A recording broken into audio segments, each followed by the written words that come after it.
নমস্কার বন্ধুরা, আমি ছন্দা। কেমন আছো সকলে? আশা করি খুব ভালো আছো। আমিও খুব ভালো আছি। আমার আরও একটি নতুন ব্লগে তোমাদেরকে অনেক অনেক স্বাগত জানাই। তো বন্ধুরা, সকালবেলা স্নান টান হয়ে গেছে, কাজ হয়ে গেছে, চা খাওয়া টিফিন খাওয়া সব হয়ে গেছে। তারপরেই দেখো নিচে একটু দাঁড়িয়েছিলাম, তো বড়মশাই বেরোচ্ছিল।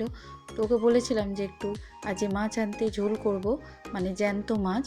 জ্যান্ত বলতে পুকুরের মাছ হয়, যেটা সবজি দিয়ে আমি ঝোল করব। কিন্তু এখানে কীরকম কৃপা, আজকে মাছওয়ালা বাড়িতেই চলে এসেছে।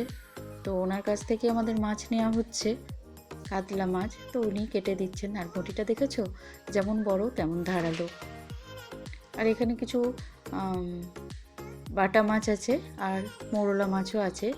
তো আমার বড়মশাই তো ঘুরঘুর করছে নেবে বলে, কারণ আমার তো স্নান হয়ে গেছে। বললাম বেশি মাছ নিও না, কারণ বাঁচতে ধুতে হবে আমাকে, আর স্নান করে মাছ ধুতে ভালো লাগে না। যদিও কাতলা মাছটা কেটে দিচ্ছে, তবুও তাকে ধুতে তো হবে। আর মোরলা মাছগুলো নিলে সেগুলো তার বেছে দেবে না, সেগুলো আমাকেই বাছতে হবে। তো দেখা যাক উনি কী করেন।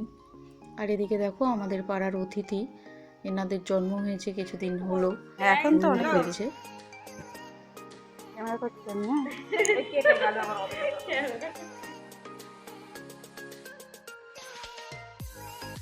তো বন্ধুরা, জানো তো এখনও গ্রামের কিছু সরল সাধারণ মানুষ আছে যারা এই ভিডিও ক্যামেরায় এগুলোকে মানে দেখলে বা শুনলে একটু লজ্জায় পায়।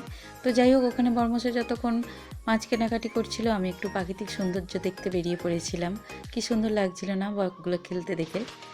তো আমরা যেখানটায় থাকি, এখানে আমরা গ্রামের সৌন্দর্য উপভোগ করতে পারি, আর শহরের সুবিধাগুলো নিতে পারি। তবে আমি বাড়ির বাইরে সেরকমটা বেরোই না, বেরোনো হয় না যত না মানে দরকার না থাকলে। তো আজকে একটু বেরিয়েছিলাম, রোদটাও ছিল বেশ মিষ্টি, আর ওখানে মাছ কাটা হচ্ছিল, আর সকালের কাজকর্ম তো হয়ে গেছিলো। বাবু ফোন দেখছো? ফোনের আসক্তি সবার, খালি ফোন আর ফোন। সত্যি কথা বন্ধুরা, এই ফোন আমাদের ছেলেবেলাগুলোকে একদমই কেড়ে নিচ্ছে বাচ্চাদের। আমরা যেভাবে ছেলেবেলা উপভোগ করেছি, এখন কিন্তু এরা সেইভাবেই সেই ছেলেবেলাটাকে পায় না। আর এখানে দেখো পুচকি তার দাদুভাইয়ের সাথে বেরিয়েছিল। ও দাদুভাই জয়নিতাই বলতে বলছে, তো খুব সুন্দর বলে, কিন্তু এখন ওনার মুড নেই, এখন ওই ডগই দেখেছে।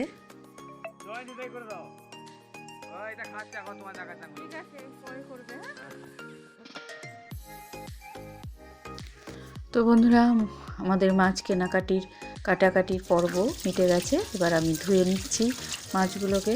তোমাদের বললাম যে আমার বড়মশাই ঘুরঘুর করছিল যে মোরলা মাছ আর বাটা মাছটা নেবে বলে। তো উনি তো নেবেন মনে করেছেন, মানে নিয়েই নিয়েছেন।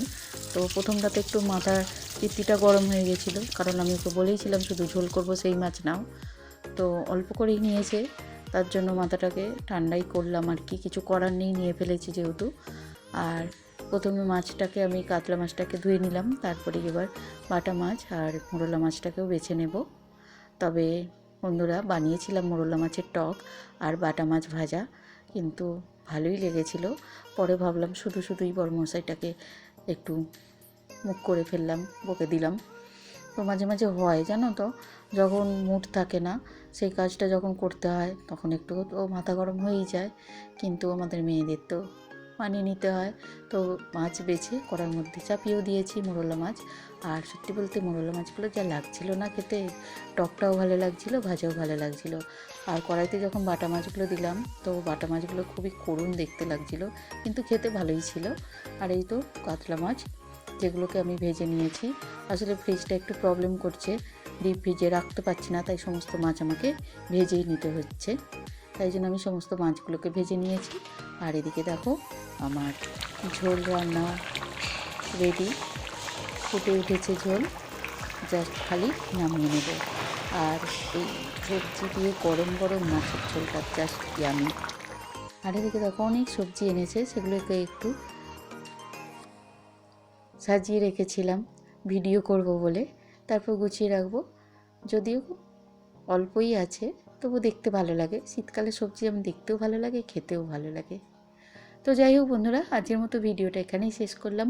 কেমন লাগলো জানিও কমেন্ট করে, একটা লাইক দিয়ে দিও, চ্যানেলটা সাবস্ক্রাইব করে পাশে থেকো। যারা অলরেডি আমার চ্যানেলটা সাবস্ক্রাইব করে দিয়েছো তাদেরকে অনেক ধন্যবাদ, অনেক ভালোবাসা। তো দেখা হচ্ছে তোমাদের সাথে খুব শীঘ্রই নতুন আরও একটা ব্লগে। ততক্ষণের জন্য সকলে ভালো থেকো, সুস্থ থেকো, টাটা।